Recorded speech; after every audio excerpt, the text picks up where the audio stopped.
In this video, I'm going to show you how to try Hostinger for free using a simple method that takes advantage of their money-back guarantee. If you're thinking about starting a website, blog, or online store, this is a great way to test Hostinger without feeling locked in right away. And if this tutorial helps you out, make sure to hit like and subscribe for more simple tech guides just like this. Alright, let's get into it. First, go to the Hostinger website in your browser. You can search for Hostinger on Google, or type the website address directly into the address bar.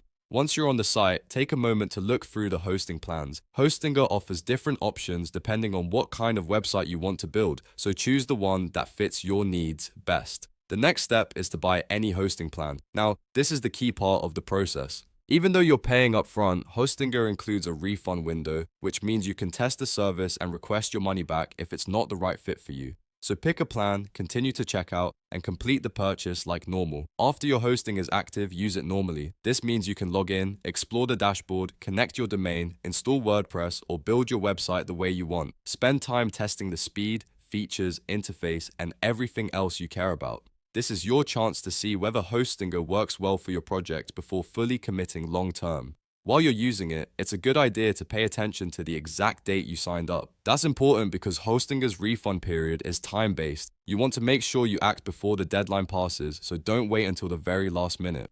Before 30 days are up, go to billing, then refund. This is where you'll begin the cancellation and refund process. Once you're in the billing area, look for the refund option and follow the steps shown on screen. Hostinger makes this part fairly straightforward, but you still want to read each prompt carefully so you understand what's happening before you confirm anything.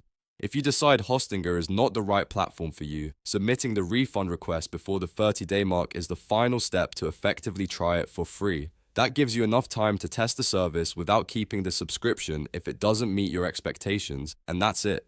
You've now seen how to try Hostinger for free by signing up, using the hosting plan normally, and requesting a refund before the 30-day window ends. It's a practical way to test the platform with less risk, especially if you're still comparing hosting providers. If this video helped, please hit the like button, subscribe to the channel, and turn on notifications so you don't miss the next tutorial. Thanks for watching, and I'll see you in the next one.